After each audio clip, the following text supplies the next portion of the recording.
La milla verde, de Stephen King. Parte 7. A Tutu, 4 centavos le parecieron muy poco por una bonita caja de cigarros Corona, y quizá tuviera razón. Las cajas de cigarros eran muy apreciadas en la prisión. En ellas podían guardarse miles de objetos pequeños, tenían un olor agradable y recordaban a los presos lo que era la vida en libertad. Supongo que porque en la prisión se permitía fumar cigarrillos, pero no cigarros.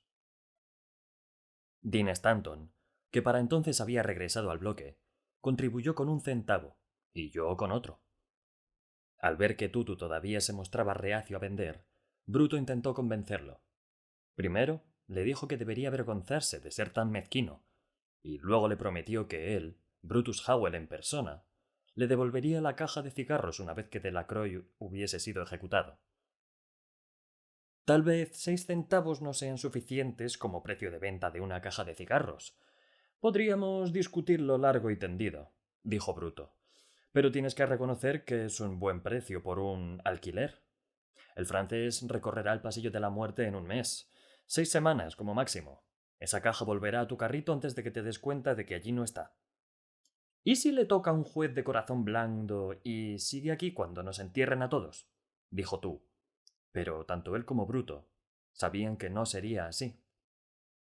El viejo Tutu llevaba empujando aquel maldito carro lleno de citas de la Biblia desde los días de las diligencias y tenía información de buena fuente. Yo estaba seguro de que en eso nos superaba. Sabía que Delacroix no podía esperar nada de un juez de corazón blando. Su única esperanza era el gobernador, que no solía ser clemente con tipos capaces de asar vivos a media docena de sus votantes. Aunque no consiga un aplazamiento, ese ratón estará cagando en la caja hasta octubre, quizá incluso hasta el día de Acción de Gracias, protestó tú. Pero Bruto notó que se estaba ablandando. ¿Quién va a comprar una caja que se ha convertido en un retrete para un ratón? Caramba, tú, dijo Bruto. Esa es la estupidez más grande que te he oído decir desde que te conozco, de verdad. En primer lugar, Delacroix mantendrá la caja tan limpia como para comer en ella. Quiere tanto a ese ratón que es capaz de limpiarla a lengüetazos si es necesario. No si es mierda, dijo tú, arrugando la nariz. Y en segundo lugar, continuó Bruto, la caca de ratón no es un problema. Solo son unas bolitas, como los perdigones que se usan para cazar pájaros. Sacudes la caja y no queda nada. El viejo tú sabía que no tenía sentido seguir protestando. Llevaba el tiempo suficiente en aquel sitio para reconocer cuándo podía enfrentarse con la brisa y cuándo le convenía rendirse a la fuerza del huracán. Aquello no era exactamente un huracán, pero a los muchachos de uniforme azul les caía bien el ratón, y les gustaba la idea de que Delacroix se lo quedase, de modo que era, como mínimo, una fuerte ventolera.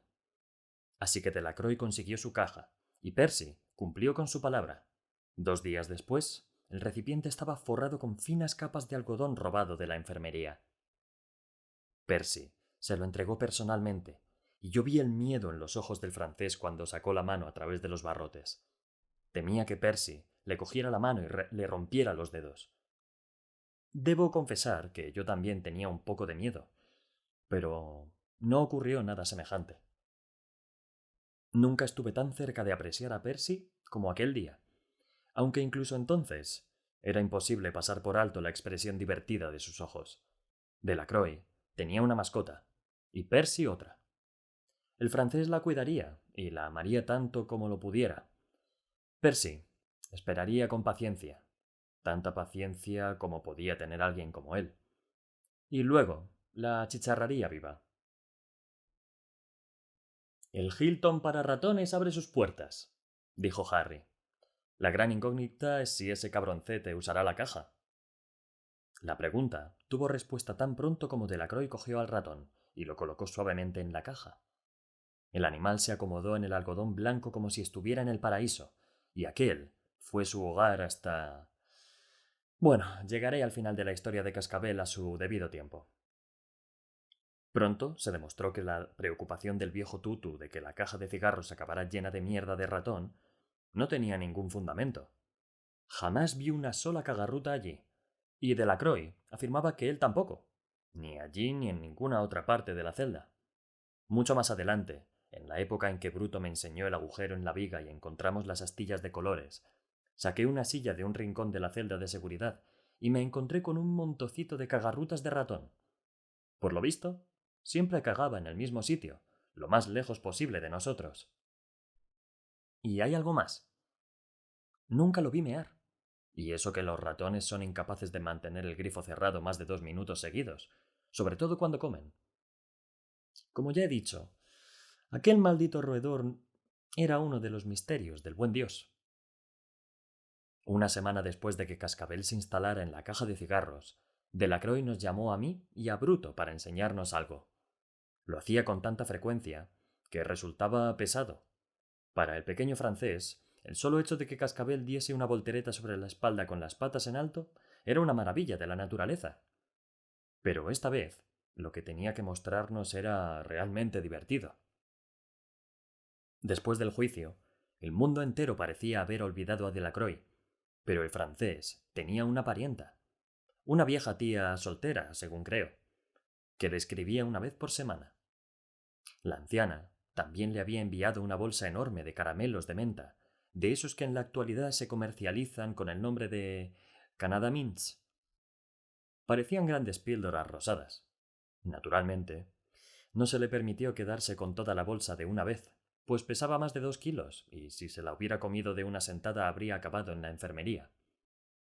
Como casi todos los asesinos que tuvimos en el pasillo de la muerte, el francés no tenía idea de la mesura, de modo que le entregábamos los caramelos por docenas, y solo si los pedía. Cuando llegamos a la celda, Cascabel estaba sentado en el camastro junto a Delacroix. Sostenía uno de aquellos caramelos rosados entre las patas y lo mordía con aire satisfecho. Delacroix estaba rebosante de alegría, como un pianista que contempla a su hijo de 5 años tocar sus primeras piezas clásicas. Pero lo cierto es que la cosa tenía auténtica gracia. El caramelo era casi tan grande como Cascabel, y el vientre peludo de éste ya estaba hinchado de tanto comer. «Quítaselo, Eddie», dijo Bruto, entre divertido y horrorizado. «Por todos los santos, si sigue comiendo va a reventar. Puedo oler a menta desde aquí. ¿Cuántos le has dado?» «Este es el segundo», respondió Delacroix, mirando la barriga del ratón con cierto nerviosismo. «¿De verdad cree que... bueno, podrían estallarle las tripas?» «Es posible», contestó Bruto. Eso fue suficiente para Delacroix, que cogió el caramelo a medio comer. Yo esperaba que el ratón le diera un mordisco, pero lo cierto es que entregó el caramelo, o lo que quedaba de él, con absoluta docilidad. Miré a Bruto, y él sacudió la cabeza como diciendo que no, que él tampoco lo entendía. Entonces, Cascabel saltó a su caja y se tumbó con aire cansado, haciéndonos reír a los tres. Después de aquel día, nos acostumbramos a ver a Cascabel sentado junto a Delacroix, comiendo un caramelo con los modales exquisitos de una señora en una merienda elegante, ambos rodeados del olor que más tarde aspiraría en el agujero de la viga, el olor entre picante y dulce de la menta. Antes de hablar de la llegada de William Wharton, el auténtico ciclón que azotó el bloque E, quiero contaros algo más sobre Cascabel. Aproximadamente una semana después del incidente del primer caramelo de menta, cuando habíamos llegado a la conclusión de que Delacroix no permitiría que al ratón le estallaran las tripas, el francés me llamó a su celda. En aquel momento, Bruto había ido a buscar algo al economato, y yo estaba solo, lo que significaba que, según las ordenanzas, no debía acercarme a ningún prisionero. Sin embargo, quizá porque sabía que con un simple puñetazo podía arrojar a Delacroix a 20 metros de distancia, decidí romper las reglas e ir a ver qué quería. «Mire esto, jefe Edgecombe», dijo. «Ahora verá lo que es capaz de hacer Cascabel». Metió la mano detrás de la caja de cigarros y sacó un pequeño carrete de madera. «¿De dónde has sacado eso?», pregunté, aunque creía saberlo. Solo podía habérselo dado una persona. «Me lo dio el viejo Tutu», respondió. «Mire». Yo ya miraba y veía a Cascabel dentro de la caja, con las pequeñas patas delanteras levantadas y apoyadas sobre uno de los lados, y los ojos negros fijos en el carrete que Delacroix sostenía entre el índice y el pulgar de la mano derecha. Un escalofrío me recorrió la espalda. Nunca había visto a un simple ratón mirar algo con tanta atención, con tanta inteligencia. Jamás creí que Cascabel fuera un ser sobrenatural, y si he dado esa impresión, lo lamento, pero tampoco tengo ninguna duda de que dentro de su especie era un genio. Delacroix se inclinó e hizo rodar el carrete por el suelo de la celda. Se deslizó suavemente, como un par de ruedas conectadas mediante un eje. En un instante, el ratón saltó de la caja y corrió detrás del carrete, igual que un perro que persigue un palo. Dejé escapar una exclamación de sorpresa, y Delacroix sonrió. El carrete chocó contra la pared y volvió atrás. Cascabel lo rodeó y lo empujó hacia la cama, corriendo de un extremo a otro cada vez que parecía que iba a desviarse de su rumbo. Empujó el carrete hasta que éste topó con los pies de Delacroix. Luego alzó la vista, como para asegurarse de que el francés no tenía otra tarea para él. Quizá unos cuantos problemas aritméticos para resolver, o una frase en latín para analizar. Aparentemente satisfecho de su trabajo, Cascabel volvió a acomodarse dentro de la caja de cigarros. ¿Se lo has enseñado tú?, dije. Sí, jefe Edgecombe, respondió Delacroix, incapaz de reprimir una sonrisa de satisfacción. Lo ha cogido todas las veces que se lo arrojé. Es más listo que el demonio, ¿verdad? ¿Y el carrete?, pregunté. ¿Cómo sabías que debías buscarle uno, Eddie? Me lo dijo al oído, respondió Delacroix con tranquilidad. Igual que cuando me murmuró su nombre. Delacroix enseñó su truco a todos los muchachos. A todos excepto a Percy. No parecía importarle que Percy hubiera tenido la idea de la caja de cigarros, ni que le hubiera dado algodón para forrarla. El francés era como algunos perros. Si se los patea una vez, no vuelven a confiar en uno por agradable que se muestre en adelante. Aún me parecía oír a Delacroix gritar: ¡Muchachos! ¡Vengan a ver lo que es capaz de hacer Cascabel! Y a continuación se formaba un tumulto de uniformes azules. Bruto, Harry, Dean, incluso Bill Dodge. Todos se habían quedado atónitos con el truco, igual que yo. 3 o 4 días después de que Cascabel comenzara a hacer el truco del carrete, Harry Terwilliger encontró unos lápices de cera entre los materiales de artesanía que guardábamos en la celda de seguridad, y se los llevó a Delacroix con una sonrisa tímida. He pensado que quizá te gustaría pintar el carrete de varios colores, dijo. Entonces tu amiguito sería como un ratón de circo, o algo por el estilo. ¡Un ratón de circo!, exclamó Delacroix, rebosante de alegría. Creo que se sentía auténticamente feliz, quizá por primera vez en su miserable vida. Eso es lo que es, un ratón de circo. Cuando salga de aquí me haré rico con él. Ya lo verán. Sin duda, Percy Wetmore habría recordado a Delacroix que cuando saliese de allí lo haría en una ambulancia que no tendría necesidad de hacer sonar su sirena. Pero Harry calló. Le dijo al francés que pintara el carrete lo mejor posible en el mínimo de tiempo, pues tendría que devolver los lápices de cera a su sitio después de cenar. Delacroix pintó el carrete, desde luego. Cuando terminó, un extremo era amarillo, el otro verde y el centro rojo intenso. Nos acostumbramos a oír a Delacroix anunciar a voz en cuello: «Maintenant, monsieur et madame, laissez présentement de mousse à mousson et Amazon». No era exactamente así, pero eso os dará una idea de su francés macarrónico. Luego emitía un sonido gutural que, según creo, pretendía imitar un tambor, y arrojaba el carrete. Cascabel lo perseguía de inmediato y lo empujaba con el hocico o con las patas. En el segundo caso, el truco parecía realmente digno de un circo.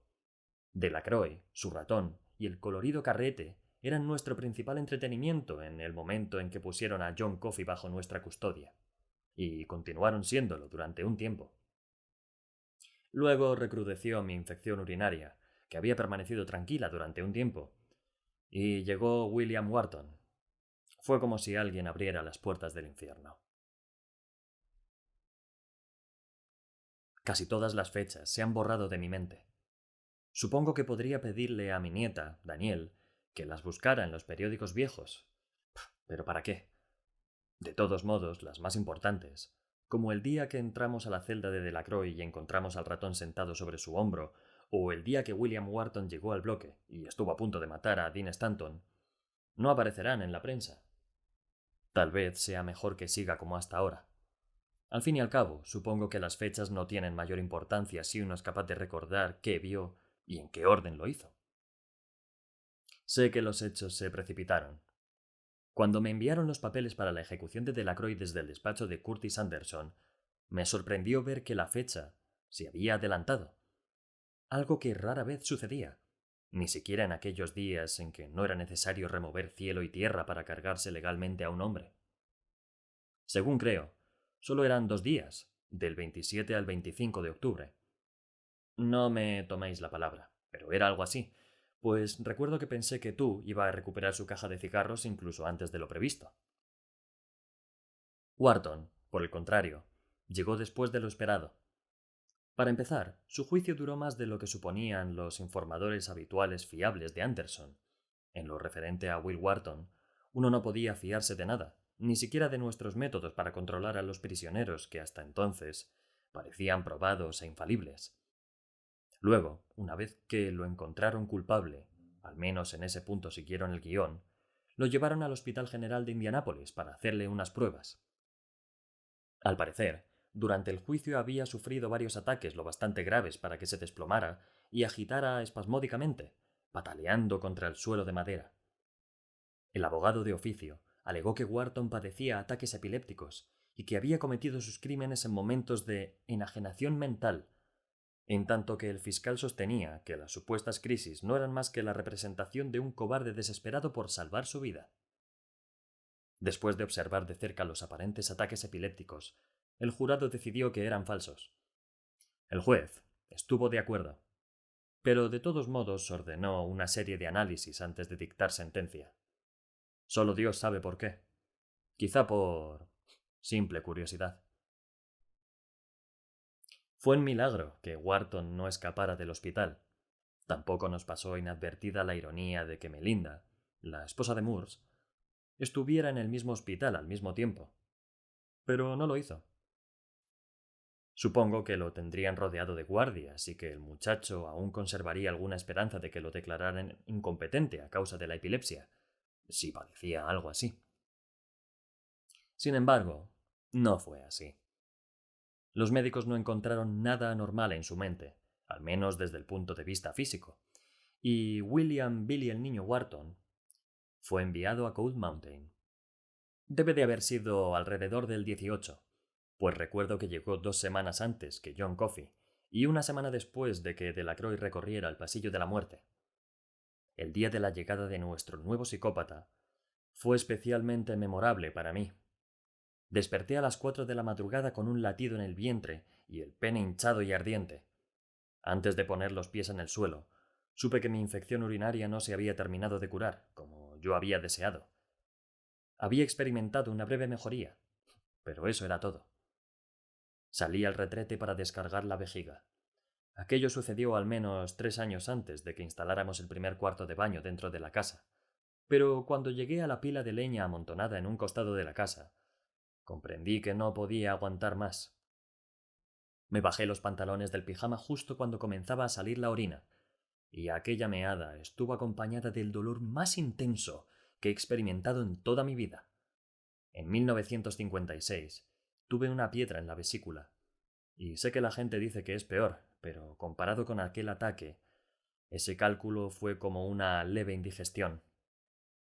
Se me aflojaron las rodillas y caí pesadamente sobre ellas, rasgando el trasero de mi pijama al abrir las piernas para mantener el equilibrio y evitar caer de cara en un charco de orina. Si no me hubiera cogido de uno de los leños con la mano izquierda, allí habría acabado. Sin embargo, todo aquello podría haber sucedido en Australia o en algún otro planeta. Lo único que me preocupaba era el dolor. La parte inferior del vientre ardía como si estuviera incendiado y mi pene, un órgano que solía olvidar, excepto cuando me procuraba el mayor placer que puede experimentar un hombre, parecía a punto de derretirse. Miré hacia abajo, esperando ver salir sangre de la punta, pero en su lugar observé un chorro de orina aparentemente normal. Me cogí del leño con una mano y me cubrí la boca con la otra, intentando mantener la boca cerrada. No quería despertar a mi esposa con un grito. Tuve la impresión de que nunca terminaría de mear, pero por fin el chorro cesó. Por un instante, quizá un minuto entero, fui incapaz de levantarme. Luego el dolor comenzó a ceder y me incorporé con esfuerzo. Miré el charco de orina, que ya se filtraba en la tierra, y me pregunté si Dios estaría acuerdo al crear un mundo donde un poco de humedad como aquella podía producir un dolor tan terrible. Decidí pedir la baja por enfermedad e ir a ver al doctor Sadler. No soportaba el dolor de las píldoras de sulfamida, ni las náuseas que me provocaban, pero cualquier cosa sería mejor que estar de rodillas junto a un montón de leña, intentando contener los gritos mientras parecía que alguien me había rociado la polla con gasolina y había arrojado una cerilla. Luego, mientras me tomaba una aspirina y oía los suaves ronquidos de Janis procedentes de la habitación, recordé que aquel era el día de la llegada de Will Wharton al bloque E y que Bruto no estaría allí. Según el orden del día, debía ir al otro lado de la prisión a ayudar a trasladar la biblioteca y el resto del equipo de enfermería al nuevo edificio. A pesar del dolor, no me parecía bien dejar a Dean y a Harry solos con Wharton. Eran funcionarios competentes, pero el informe de Curtis Anderson había sugerido que William Wharton era excepcionalmente peligroso. A ese hombre no le importa nada, había escrito, subrayando la frase para darle énfasis. Para entonces el dolor se había calmado un poco, y yo ya podía pensar con claridad. Supuse que lo mejor era salir pronto para la prisión. Podía llegar a las 6, la hora en que solía hacerlo el alcaide Moores. Él enviaría a Brutus Howell de nuevo al bloque E, con tiempo suficiente para recibir a Wharton, y yo cumpliría con mi postergada visita al médico. De hecho, Cold Mountain me quedaba de camino. Durante los 30 kilómetros de viaje a la penitenciaría, en 2 ocasiones volví a sentir esa necesidad urgente de orinar. Las 2 veces pude detenerme y solucionar el problema sin ponerme en evidencia. Gracias al cielo, el tránsito a aquellas horas en las carreteras comarcales era casi inexistente. Ninguna de las 2 meadas fue tan dolorosa como la que me había arrojado al suelo del camino al retrete, pero en ambas ocasiones tuve que sostenerme de la manija de la puerta del acompañante de mi pequeño coupé Ford, y sentí correr el sudor por mi cara ardiente. Estaba enfermo, no cabía duda. Muy enfermo. Sin embargo, lo conseguí. Entré por la puerta sur, aparqué en el sitio habitual y fui directamente a ver al alcaide. Eran cerca de las 6. La oficina de Miss Hannah estaba vacía. No llegaría hasta las 7, una hora más civilizada. Pero vi luz en el despacho de Moores a través del cristal de la puerta. Llamé y abrí. Moores alzó la vista, sobresaltado al ver a alguien por allí a horas tan intempestivas, y yo habría dado cualquier cosa por no haberlo sorprendido en aquel estado, con expresión afligida e indefensa. Cuando entré, se tiraba con las 2 manos del pelo blanco, por lo general cuidadosamente peinado, que ahora estaba enmarañado y en punta. Tenía los ojos enrojecidos y rodeados de bolsas. Pero lo peor era su palidez. Tenía el aspecto de un hombre que acaba de regresar de una larga caminata en una noche helada. Lo siento, Hal, volveré. Empecé. No, dijo. Pasa, Paul, por favor. Cierra la puerta y entra. Nunca en toda mi vida había necesitado tanto ver a alguien. Cierra la puerta y entra. Obedecí, y olvidé mi propio dolor por primera vez desde que me había despertado aquella mañana. Es un tumor en el cerebro, dijo Moores. Sale en la radiografía. De hecho, los médicos parecían muy satisfechos con ellas. Uno incluso ha dicho que eran las mejores que habían tomado hasta el momento, y que las publicarían en una célebre revista médica de Nueva Inglaterra. Dicen que es del tamaño de un limón, y que está muy adentro, donde no pueden operar. Suponen que morirá antes de Navidad. No se lo he dicho, pero no sé cómo hacerlo. Dios, no se me ocurre la manera de decírselo. Entonces se echó a llorar con unos sollozos largos y asmáticos que me llenaron de pena y horror al mismo tiempo. Cuando un hombre tan discreto como Hal Moores pierde el control, Asusta verlo. Permanecí inmóvil por unos instantes. Luego me acerqué y le rodeé los hombros con un brazo. Se cogió a mí con las dos manos, como un hombre a punto de ahogarse, y comenzó a sollozar contra mi estómago, olvidando la compostura. Más tarde, cuando consiguió controlarse, me pidió perdón. Lo hizo sin mirarme a los ojos, como alguien que siente que se ha humillado tanto que quizá nunca logre superarlo. Un hombre puede acabar odiando a otro que lo ha visto en ese estado, y aunque supuse que el alcaide Murs no era de esos, no me atreví a mencionar el verdadero motivo de mi visita. De modo que cuando salí del despacho de Murs, me dirigí al bloque E en lugar de a mi coche. Para entonces, la aspirina comenzaba a hacer efecto, y el dolor de vientre se había convertido en una punzada sorda. Supuse que me las apañaría para pasar el día. Recibiría a Wharton, volvería a visitar a Hal Murs por la tarde y cogería la baja de enfermedad para el día siguiente. Creía que ya había pasado lo peor. Pero lo cierto es que lo peor de aquel día ni siquiera había comenzado. Creímos que seguía sedado por las pruebas, dijo Dean a última hora de la tarde. Su voz era grave, áspera, casi un ladrido, y tenía moratones negros en el cuello.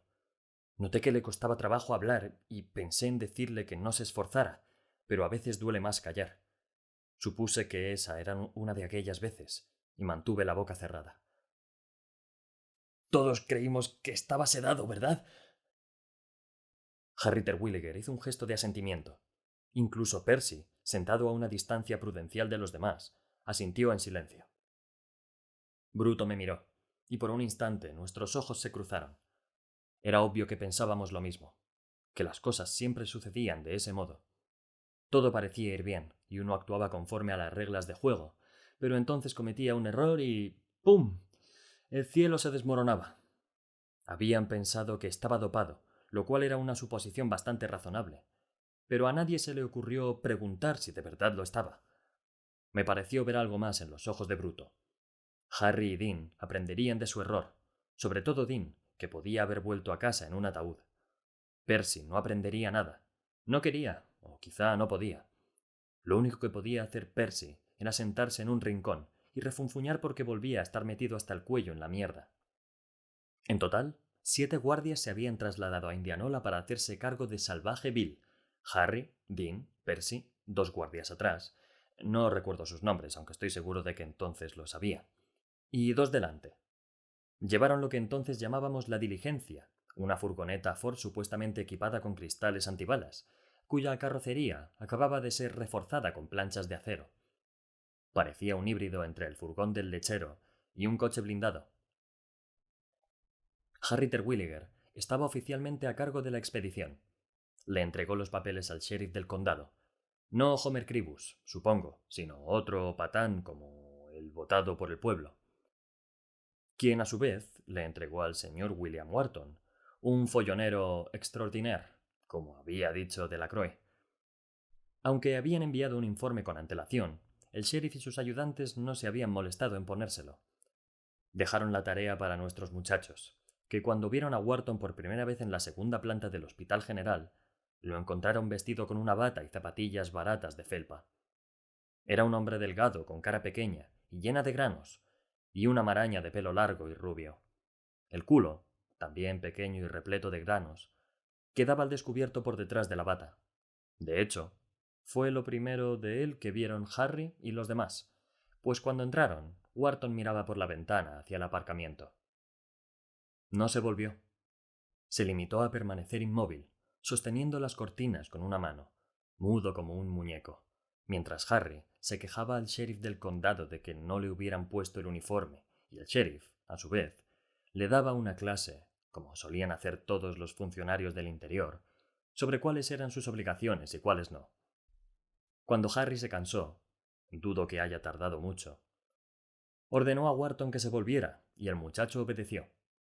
Según dijo Dean con su voz rasposa, tenía el mismo aspecto que cualquiera de los miles de palurdos revoltosos que habían pasado por Cold Mountain en el transcurso de los años.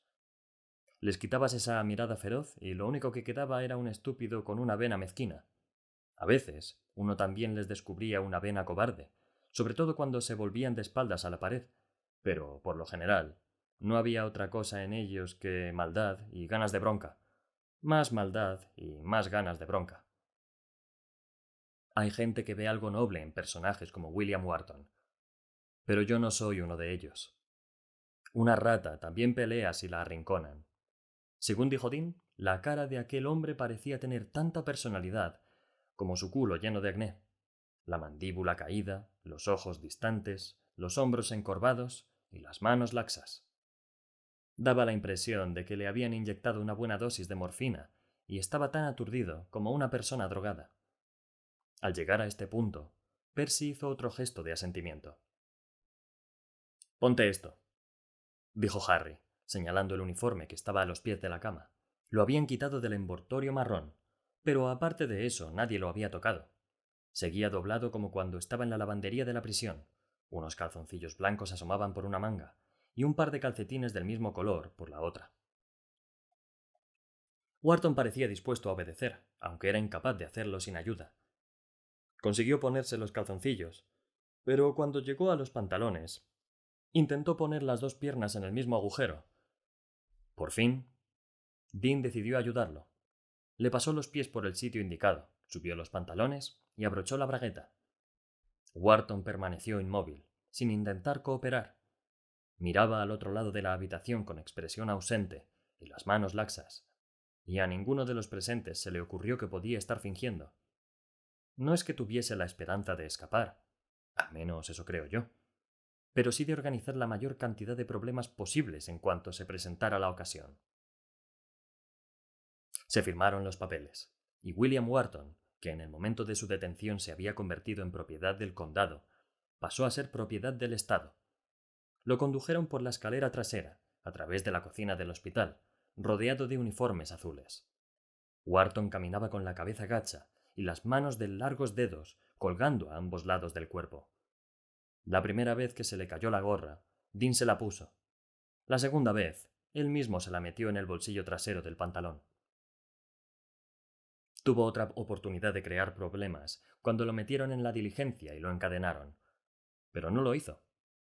Si esa idea se le cruzó por la cabeza, todavía hoy no estoy seguro de que lo hiciera, debe de haber supuesto que el espacio era demasiado pequeño y el número de contendientes demasiado alto para salir victorioso.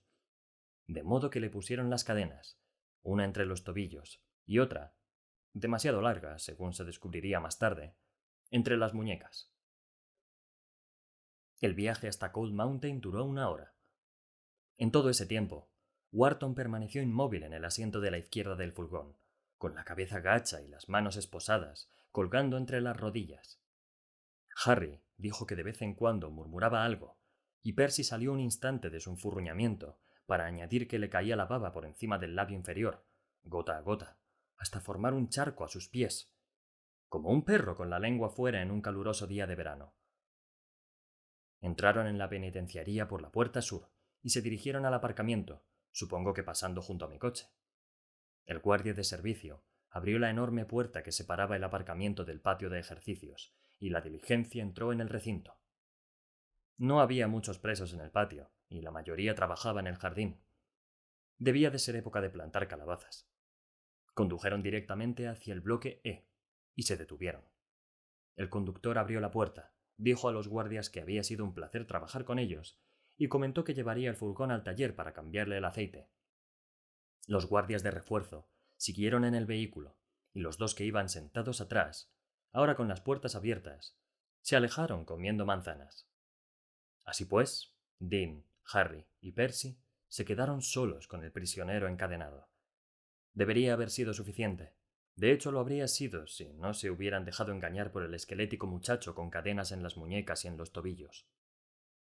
Lo escoltaron durante la docena de pasos que los separaban de la puerta del bloque E, en la misma formación que usábamos para conducir a los prisioneros por el pasillo de la muerte. Harry iba a la izquierda, Dean a la derecha y Percy detrás con la porra en la mano. Nadie me lo dijo, pero sé perfectamente que tenía la porra en la mano. Aquel imbécil adoraba su porra de madera. Entretanto, yo esperaba sentado en el sitio que sería el hogar de Wharton hasta que llegase su turno de freírle el culo en la silla. Primera celda a la derecha del pasillo en dirección a la celda de seguridad. Tenía la carpeta de registro en la mano y esperaba impaciente el momento de pronunciar mi pequeño discurso y esfumarme de allí. El dolor recrudecía en mi vientre y quería encerrarme en el despacho hasta que pasara. Dean dio un paso al frente para abrir la puerta. Escogió la llave indicada del llavero, que llevaba colgando en la cintura, y la metió en la cerradura. Cuando Dean hacía girar la llave y tiraba de la manija de la puerta, Wharton pareció cobrar vida. Soltó un aullido desgarrado, incoherente, similar al grito de guerra de un rebelde, que paralizó temporalmente a Harry y dejó a Percy fuera de combate. Yo oí el grito a través de la puerta entreabierta, y al principio no lo asocié con un sonido humano. Pensé que un perro se habría colado en el patio y lo habrían herido, o que quizá algún preso malhumorado le había dado con un pico. Wharton levantó los brazos, pasó la cadena que unía sus muñecas por encima de la cabeza de Dean y comenzó a estrangularlo. Dean soltó un grito ahogado y se inclinó hacia adelante, bajo la fresca luz eléctrica de nuestro pequeño mundo. Wharton se alegró de caer con él. Hasta le dio un empujón sin dejar de gritar, murmurar incoherencias e incluso reír. Tenía los brazos flexionados y los puños pegados a las orejas de Dean, tensando al máximo la cadena y moviéndola de delante a atrás. Harry se lanzó sobre la espalda de Wharton, le cogió el grasoso pelo rubio con una mano y le asestó un puñetazo en la cara con la otra. Tenía una pistola y una porra, pero en la confusión del momento no usó ninguna de las dos armas. Habíamos tenido problemas con algún prisionero antes, pero hasta el momento ninguno nos había pillado por sorpresa como Wharton. La astucia de aquel hombre superaba nuestra experiencia. Nunca había visto nada igual, y nunca lo vería. Además, era fuerte. La aparente flojedad había desaparecido de sus miembros, y como luego diría Harry, fue como saltar en un nido de alambres de espino que misteriosamente habían cobrado vida. Wharton, que ya estaba dentro y cerca de la mesa de entrada, se volvió hacia la izquierda y se deshizo de Harry, que chocó contra la mesa y cayó al suelo. muchachos! Gritaba Wharton. ¿Qué me decís de esta fiesta? Sin dejar de reír y gritar, Wharton volvió a sus intentos de estrangular a Dean con la cadena. ¿Por qué no? Wharton sabía lo que todos sabíamos. Solo podían freírlo una vez. ¡Pégale, Percy, pégale! Gritó Harry mientras se incorporaba. Pero Percy estaba paralizado, con la porra en la mano y los ojos grandes como platos. Cualquiera hubiera dicho que aquella era la oportunidad que esperaba, la ocasión ideal para hacer buen uso de su porra, pero estaba demasiado asustado y confuso para eso. No se encontraba ante un pequeño francés aterrorizado, ni ante un gigante negro que parecía ausente de su propio cuerpo, sino ante el mismísimo demonio. Arrojé la carpeta de registro al suelo, desenfundé mi 38 y salí de la celda de Wharton, olvidando por completo la infección que ardía en mi vientre por segunda vez en el día. No es que dude de la descripción de Wharton que hicieron los muchachos, lo de la expresión ida y los ojos ausentes, pero ese no fue el tipo que yo vi. Yo vi la cara de un animal, no un animal inteligente, sino uno lleno de astucia, maldad y sí, alegría. Hacía lo que le correspondía hacer. El sitio y las circunstancias no importaban. Otra cosa que vi fue la cara hinchada y enrojecida de Dean. Al reparar en la pistola, Wharton hizo girar a Dean hacia ella, de modo que por fuerza tendría que darle a uno por derribar al otro. Por encima del hombro de Dean, un ojo ardiente y azul me desafiaba a disparar.